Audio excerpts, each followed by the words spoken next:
mootummaa faashistii harcaatuu wayyaanee kun uummata Oromoo fixaa jiruuf sababa hoboo osoo hin ta'in waa'ee hoboo osoo hin ta'in akka uummanni hoboo akka uummanni waraana ijaarrate jibbuuf waraana fakkeessitee waraana shanee kan jedhamu ijaartee ofiishiitiif ijaartee OPDO'n harcaatuun wayyaanee kun shanee kan jedhamu ijaartee uummata Oromoo ittiin ficcisiisaa jirti jechuudha. Malee sababa waraana bilisummaa Oromoo hoboo uummanni Oromoo dhumaa hin jiru jechuudha.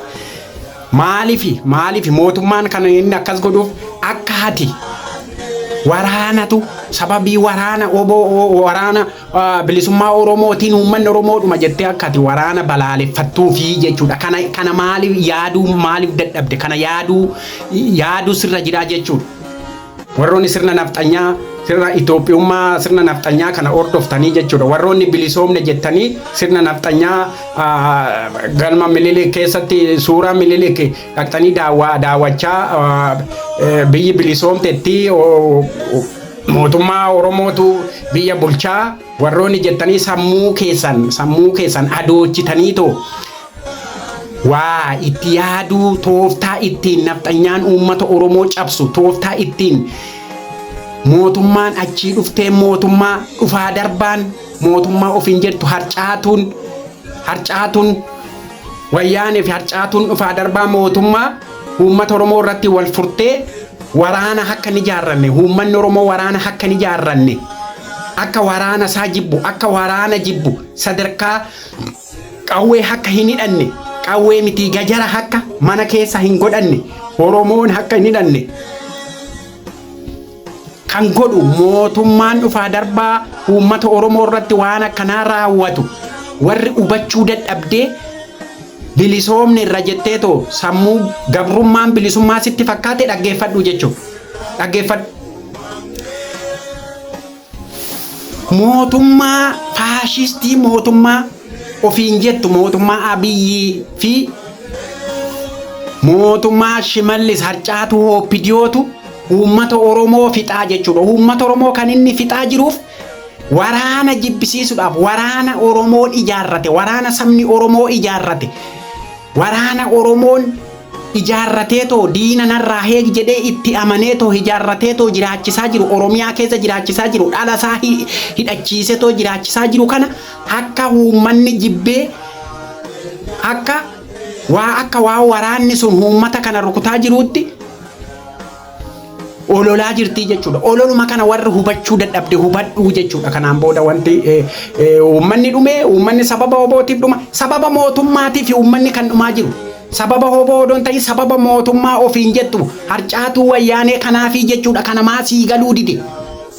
Maaliif sii hin galle kun maaliif mootummaa bar diroonii alaa ergifatee waraana meeshaa gurguddaa alaa ergifatee uummata Oromoo ittiin fixaa jira jechuudha. Uummata Oromoo ittiin rukutaa jira jechuudha.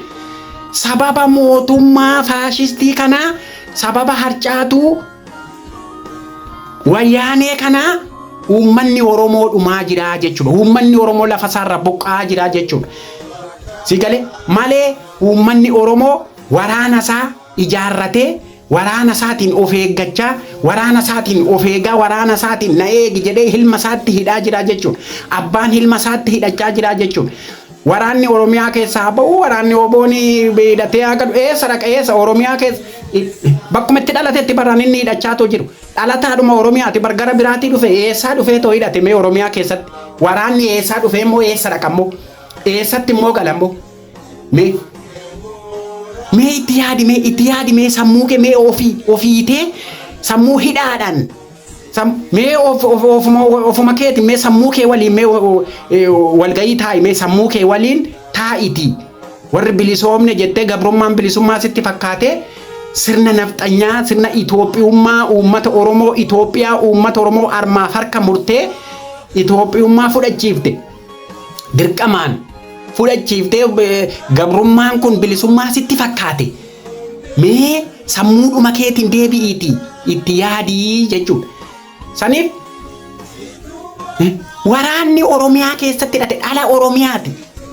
dhaloota ijoo uummata Oromooti. Ijoolluma Oromoo keessatti Oromoodhumatu Oromiyaa keessatti hidhachaa jira jechuudha. Oromoodhumatu hidhachiisaa jechuudha.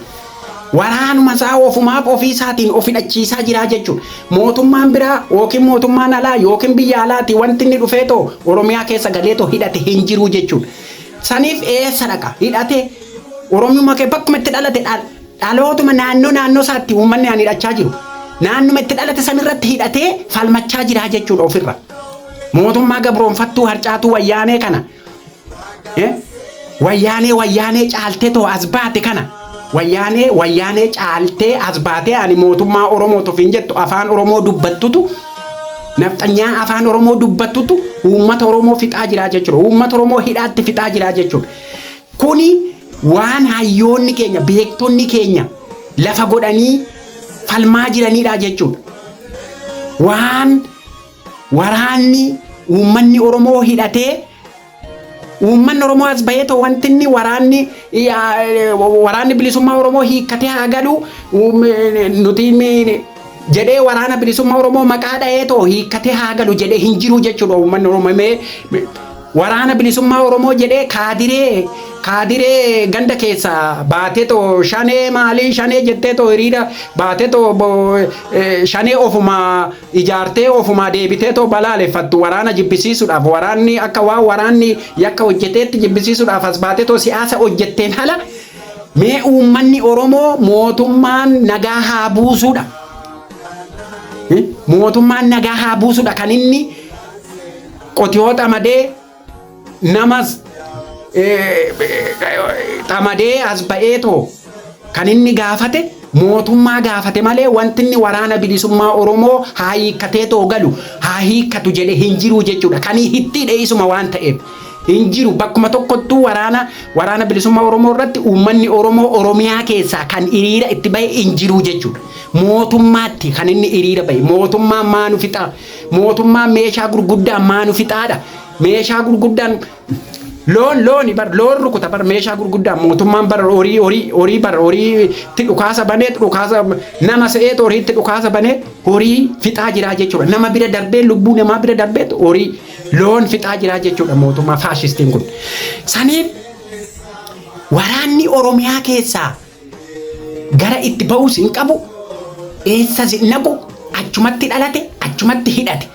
Alatuma Oromiyaa keessatti Oromoodhumatti hidhate Oromiyaadhuma keessatti hidhateetoo bakkuma itti dhalate san jira jechuudha. Oromiyaa keessa haa ba'u waraanni maalaa ta'u sababa obootiif uummanni dhumaa maalii warri jettan mee of deebi'a ofuma xiinxalaame.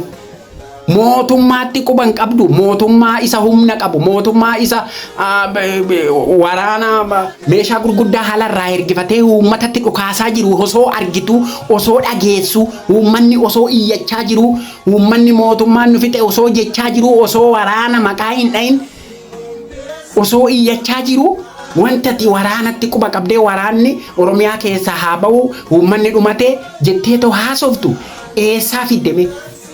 Eessa hime garamii fiddeme. Uummanni waraana balaaleffanne waraana isaa ijaarrate uummatatti ijaarrate bar uummatuma Oromootu waraanaa jechuudha.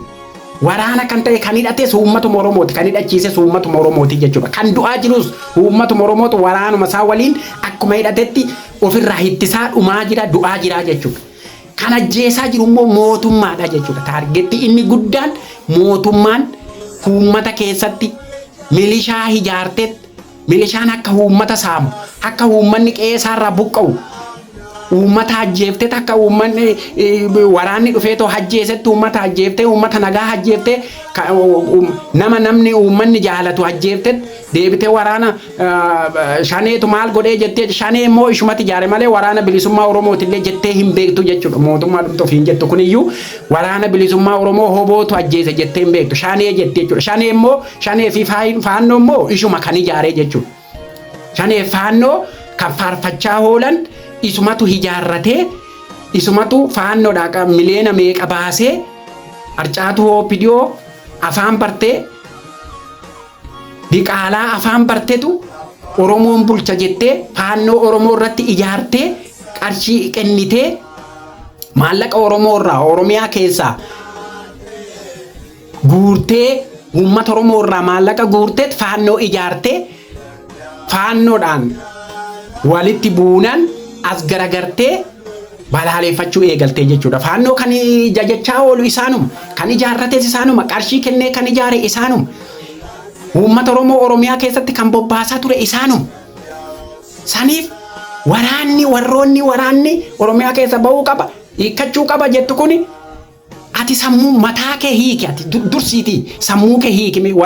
Waraanni hiikkachuu qabaa Oromiyaa keessa bahuu qaba jettu sammuu kee dursiiti, sammuu hidhamaa, sammuu kee isa hidhame ofiiki dura, sammuu kee isa hidhameetoo jiru kana hiiki. Saniin booda waraanni akkaataa itti hiikkatullee sii galaa jechuudha. Erga sammuu kee hiikteen booda, sammuu kee erga hiiktee bal'iftee yaaddeen booda uummanni Oromoo maal akka ta'e yaaddee, hidhannoo maal akka ta'e, maaliif akka hidhatu erga barteen booda waa'ee waraana sanii dubbachuu dandeessaa jechuudha. Sammuu kee hiiki dura, sammuu kee hiiki. Waraanni haa hiikkatu dura, sammuu kee hiiki mee dura, sammuu dhumti kee haa hiikkatu jechuudha. Sammuu kee hiiki. Saniif akkasitti hubachuun nurra jiraa jechuudha. Mootummaa dhumti kun waa'uma diimokiraasii jedhamu, waa'uma mirga jedhamu, waa'uma mirgi akkaataa itti mirgumti namaa eeggamu, mirgi dhalli namaa eeggamu iyyuu of keessaa hin qabdu jechuudha. Sirnuma kanaan dura achii dhufteedhuma durii uummanni Oromoo ittiin mirgi isaa sardamaa ture san qabatteetoo ammas uummata Oromoo fixaa jirti jechuudha. Kana hayyoonni lafa godhaa turanii jechuudha. Itoophiyummaan jedhamtu kun seeruma diimokiraasuma jedhamu hin fudhattuyyuu, fudhachuus hin jirtu, hin fudhattusii jechuudha. Kana hayyoonni illee lafa godhanii jechuudha. Hayyoonni keenya lafa godhaa turanii. Yaadni isaanii yaaduma nafxanyaati jechuudha. Nafxanyaan immoo diina caaluu jechuudha. Diina caalu. Diina afaan dubbattu, afaan Oromoo dubbattu, diina caalu taatee as baatee jechuudha. Nafxanyaa yoomumayyuu diina Oromooti jechuudha. Kana haceeffaayyuu lafa godhanii jechuudha. Mee gootota keenya warroota hubate nuun dura hubateetoo waan kana lafa gochaa ture. Akka jaarraa abbaa gadaa fa'aa kan akka haceeffaa mee haa dhaggeeffannu mee yaada nafxanyaa irratti kennan. Yaaduma diimokiraasuma jedhamu beeku, diimokiraasuma jedhamu, mirguma jedhamu mee beeku. Mirgi namaa akkamitti mirgi namaa eeggamuu danda'a isa jedhamu mee beeku, mirguma fudhatu mee haa dhaggeeffannu mee. Meeshaa ilmaan nafsanyaa kun walqixxummaa ilma namaatti ni amanani. Akoo an waa gara xiyaan hin amanu jarri kun akkaataan itti guddifamee guddisaan isaanii hanqaroo ibsuunummaa fi nu malee namni jiru namni hundumaan beeku yaada jiruudhaani biyya kana ammaa biyya Oromoo fa'a akka dhaalaatti lakkaawwatan. Nafxanyaan diina Oromooti, kaleessas diina Oromooti, hardhallee diina Oromooti, gara fuulduraattis diina Oromooti. Akka wallaalummaa yaada Hacaaluu Hundeessaatti. Booteenyaan nu dhaame booteenyaan marre irra bu'anne waan kana oofan jechuudha. Waan kana ta'eef jarri kun abadan walqixxummatti namana. Dimokiraasii waan jedhan kana namaan soban haada namaa hidhani malee abadan itti namanan jechuudha. Amman agarra dheengatte guyyaa wayyaanen biyya seente maal jedhan aboo dimokiraasiin dhuftee fi jeen namni gaara jiru hundi nutti gale jechuudha. Qawwee dhiisee galee akkasii sobanii osoo baatii jaangayii huccuu sii kana gartee du'a san baafte jettee uffatte jechuudha. Hin bifne nama meeqaatam qabeenya nama hambifne.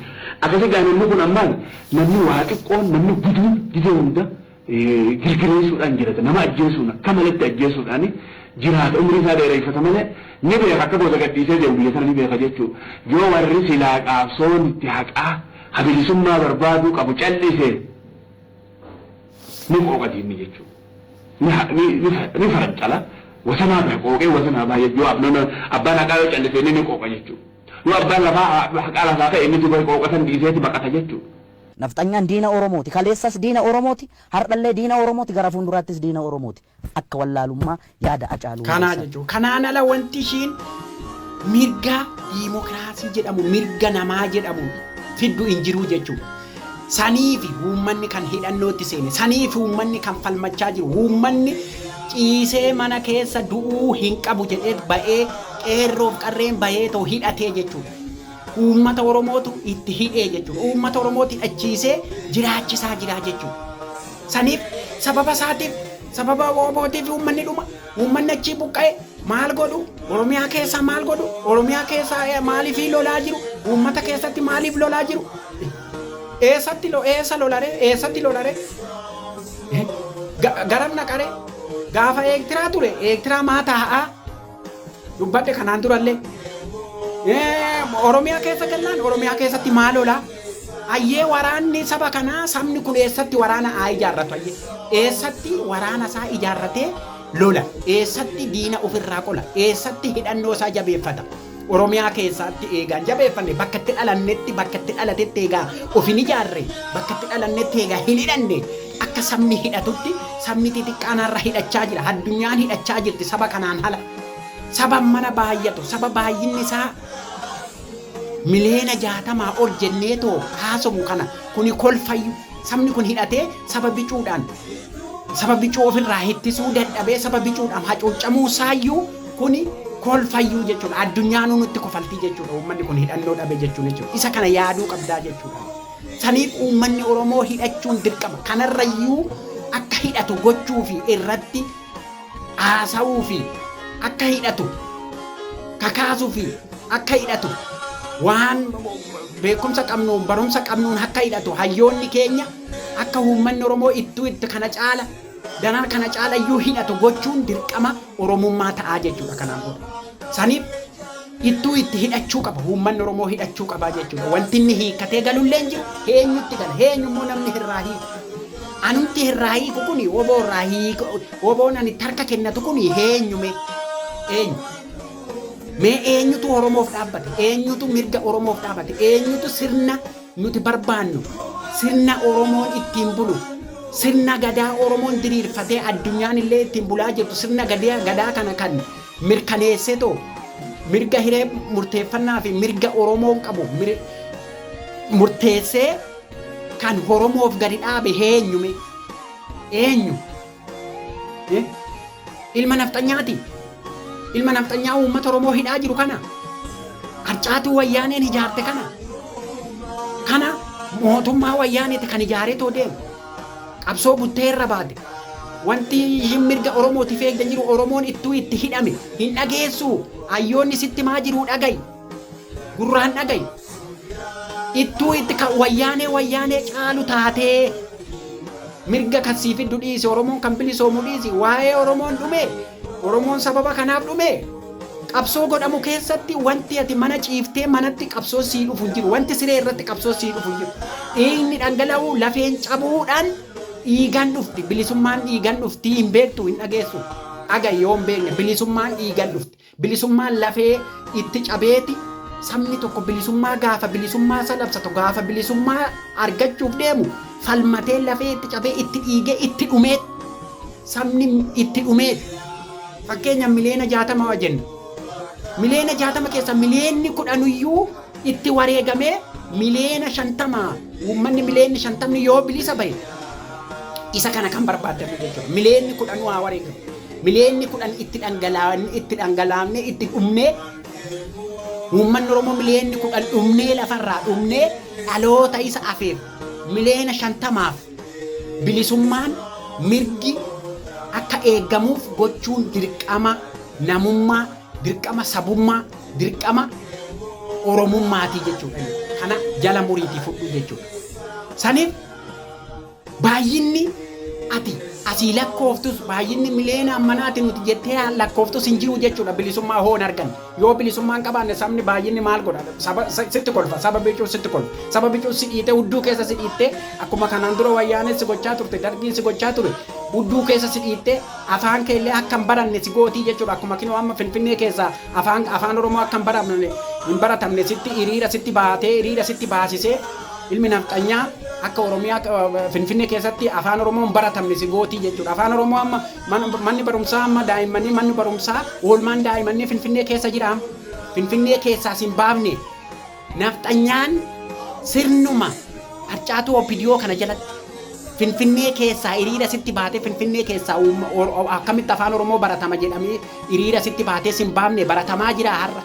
Dhalli Oromoo Finfinnee keessatti afaan Oromoo barachaa jira. Kuni maasitti dhaga'amuu dide. kan godhamaa jiru kun maalii fi waan hayyoonni jedhan waan beektonni keenya jedhan waan qabsooftonni keenya jedhan waan waraanni keenya lafa godhe maalii fi sitti dhagahamuu didee maaliif gurri si duude kan nafxanyaan lafa goote kan nafxanyaan Itoophiyummaa leelliftu lafa goote kan sirni Minilik suuraa kaachifatee boraatii godhatee tociisu kan haasa'u maasitti dhagahame inni kan Oromoo immoo maasitti dhagahamuu didi. Atis sirnuma nafxanyaa malee atis Oromummaa umaayyuu qabdu Oromoo afaan barteedha jechuudha. Saniif akkasitti hubachuun nurra jiraa jechuudha. Akkasitti hubannee waan uummanni Oromoo akka maaliif akka uummanni Oromoo dhumaa jiru maaltu akka fixaa jiru adda baafannee deemuu qabna jechuudha. Mootummaan abbaa irree kun mootummaan faashistiin harcaatuun wayyaanee kun uummata Oromoo sababa waraana jibbisiisuudhaaf waraana bilisummaa Oromoo jibbisiisuuf waraana ijaartee waraana hoogganoota afaan adda baaftee hoogganoota adda baasuudhaan hoogganoota keessatti waraana ijaartee galchitee waraana bilisummaa Oromoo keessa galchitee waraana addaan baaftee waraana rukutaa turte uummata Oromoos rukutaa turte uummata Oromoo fixxee uummata Oromoo ajjeeftee jaallan qaqqaalii ajjeeftee saba Oromoo keessaa kan Oromoon jaalatu ajjeeftee waraana bilisummaa Oromootu rakkoo fidee jettee too as deebitee too haasofti jechuudha. Saniif kana hubachuu sirra jiraa jechuudha. Inni gabrummaan bilisummaa sitti fakkaate kana hubadhu ololuu keetiin dura kana hubachuu sirra jiraa jechuudha. Kana hagan hubannetti ati faayidaadhuma hin qabdu. Ati wanti uummata Oromootiif illee yaaddu hin jiru garaadhuma keetiif malee sammuudhuma kee akkuma jirtutti garaadhuma keetiif malee wanti ati sabaaf yaadde waan sabni maal akka ta'e wanta ati beektu hin jiru jechuudha.